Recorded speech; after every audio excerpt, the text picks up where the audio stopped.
The next topic is about the free market. It's a simple question, gentlemen. This will, again, be just for those candidates present. What is one major characteristic of the free market? You will have 2 minutes and 30 seconds to answer. Mr. Riggs, you will be first, and Mr. Snicker, you can take the microphone after you finish. The first would be the main one, the one outlined in the Constitution, Article 1, Section 10. No law shall impair the obligation of contract. Our rights of contract are supposed to be unlimited. We're supposed to do business with who we want. All the jurisdiction, once again, for the licenses and businesses and everything else where the government interferes is a corporate 14th Amendment jurisdiction. The founding fathers made us a truly free people, kings on our own land. You're supposed to be able to make money your own way without the government interference. And because you can't do that, that's been taken away from us, been regulated and taxed in every which way. We're in the mess we're in now. We got 50 million people that ain't working. We got folks out there doing stuff that they probably shouldn't do to try to pay the bills. I mean, it's a sad state. I mean, I know a lot of folks out there right now selling pot and everything else, telling me that they have no other way to pay the bills. The jobs are gone. The fishing industry's gone. I mean, the government is, they pay the farmer not to grow. They put foreign crops in his place after subsidizing the foreigners. I mean, the IRS gives tax grants to pay all of our factories to relocate in third world countries. 50 million of our jobs we've lost that way. I mean, they don't even know what's going on. There's everything they're doing seems to be working against us. The main thing about private enterprise is what the founding fathers gave us in the Constitution, Article 1, Section 10. No law shall impair the obligation of contract. If businesses can conduct business without government interference, it should be profitable. There's no reason it shouldn't be. Thank you.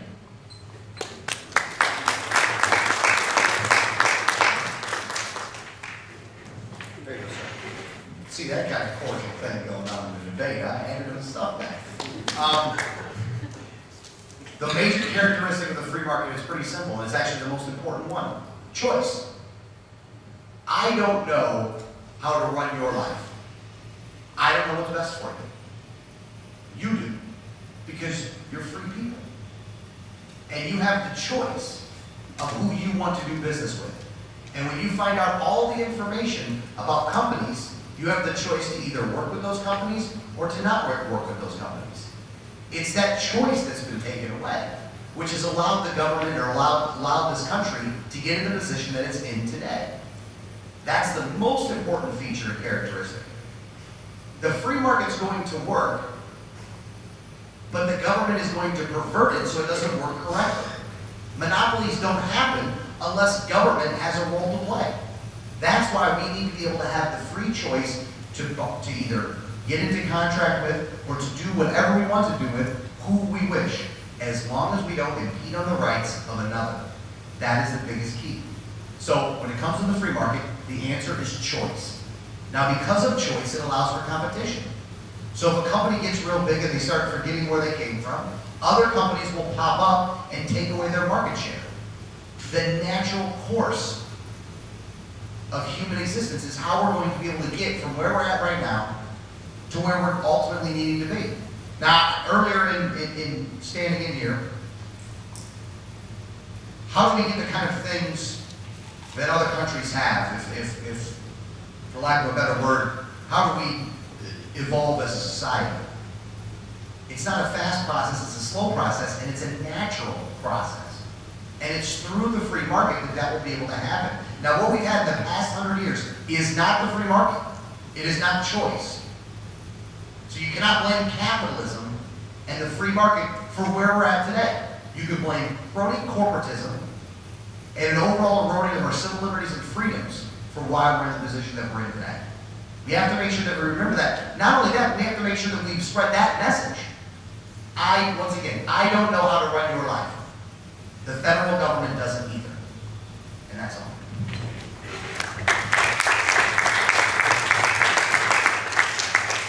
Gentlemen, thank you for responding to our questions.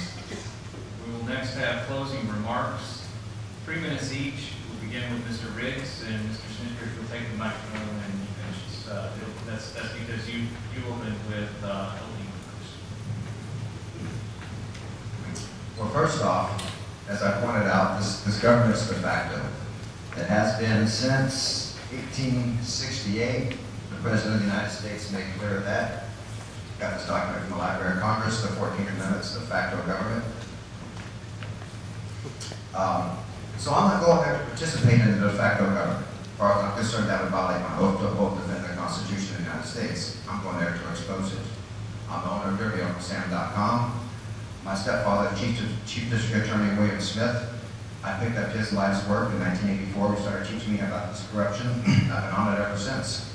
This will have session. I don't care if I win. I'm not going to stop. I'm just running for office just to get to a higher level of exposing it. If I win, great. I'm going to go there to expose it.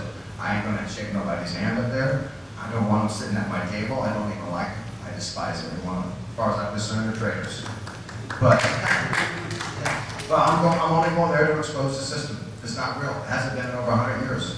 I got a copy of Executive Order 6 there, not even signed by the President. You can't even ratify an executive order. I mean, a constitutional amendment with an executive order, let alone one that's fake. Our entire jurisdiction, our national debt, everything's based on that amendment. That was never real and never ratified. In fact, if anyone can prove it's real, go to the website, proveitsreal.com. It's one of my newest websites. There's like $12,750 that people have pledged for anyone to prove the 14th Amendment is lawfully ratified pursuant to the United States Constitution. Can't do it. I got a memorialized congressional record that says it can't be done. You can't. It wasn't lawfully ratified. And even if it was, the supremacy clause would still strike it with no, forbidding a different form of government, a different citizenship, and a different jurisdiction than the founding fathers wanted us to have. So, the only thing I'm going to do is go there and raise that. I'm going to expose the government. They'll probably throw me in jail or whatever. I don't care. I mean, they're a fraud. They're not the real government. They're a corporation owned by the British. They own the oil companies. They own all the other stuff. It's the Bank of England that's got up in our system after Old Hickory paid them off in 1834. What they couldn't do directly, they indirectly did. They own us the same as they tried to do back then. It's the same people. We got a system for 30 years, and it took us a different way, and subject to the jurisdiction thereof. I would call for an investigation. I would confiscate every one of their assets. It's 140 years of perpetrating fraud and deception upon American people. That $50 billion that they made, $1 trillion that they made off us since 1913, they owe us that plus interest. I can't say what these other countries claim that we owe them. That debt's fraudulent. It's all based on the 14th Amendment, Section 4. That corporate citizenship that was never ratified. They have a right to confiscate whatever assets in their borders that they want. I feel the American has a right to confiscate the Federal Reserve and every one of these global elite assets in their borders for confiscation for redress, because we are victims. We are not going to owe everybody. They owe us. Thank you.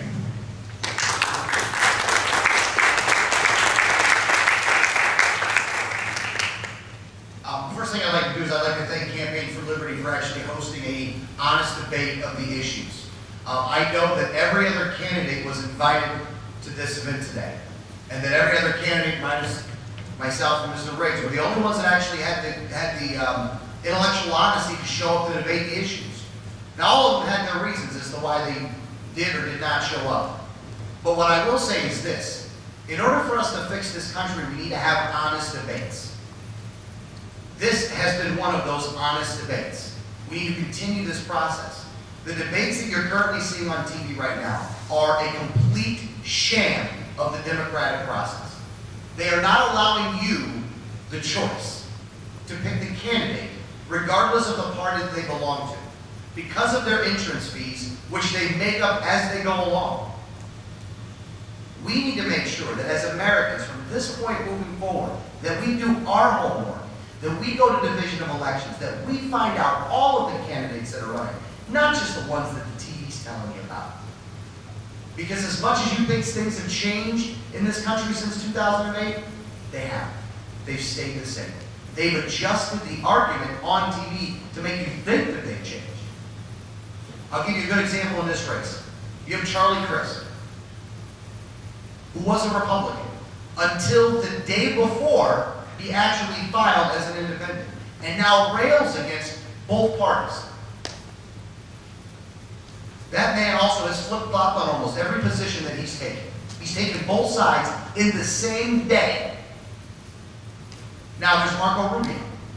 The establishment's response to the Tea Party movement. Make no mistake about this. This man is not genuine. This man is not true when he talks about the free market, because when asked specific questions on specific issues, again, he will force a company, He doesn't understand the Constitution. He doesn't understand what the founder of this country envisioned. He is a neoconservative. He's going to continue the wars overseas. He's not going to do a damn thing about the Fed. This man is a fraud and needs to be exposed as such. And Kendrick Meek, the rhetoric, we're going to help the poor and the middle class. I agree with that. His policies have been the exact opposite of this. So you do have a choice in this election. And I would say that your wasted vote is a vote for Kendrick Meek, Marco Rubio, or Charlie Crist. Anything else other than that, you're voting your principles, and that's a good thing. But if you vote for any of those three corrupt career politicians, then expect more of the same. And whether we go towards this collectivism and socialism at 55 miles an hour or 155 miles an hour, I don't think it makes too much of a difference. We need to completely reverse course. And if we do that, if we're actually able to do these things, then you will get the kind of country that you're looking for. Now, I disagree with many people on some issues, but I will say this. Where I agree with you at is where these issues should be hashed out. And it is not at the federal level. It is at the state level. Which is why running for the United States Senate seat is so apropos. Because it's states' rights. That's why this seat was made. Now again, please do your homework and look for all the candidates. But don't just do that. Tell everyone that you know to do the same thing. We are being lied to continually. And I, and I'm sure Mr. Riggs, will no longer stand for it. This doesn't end November 2nd. It begins November 2nd. Because if you think you're going to be able to shut us up now, I got news for you. Ain't going to happen. Thank you.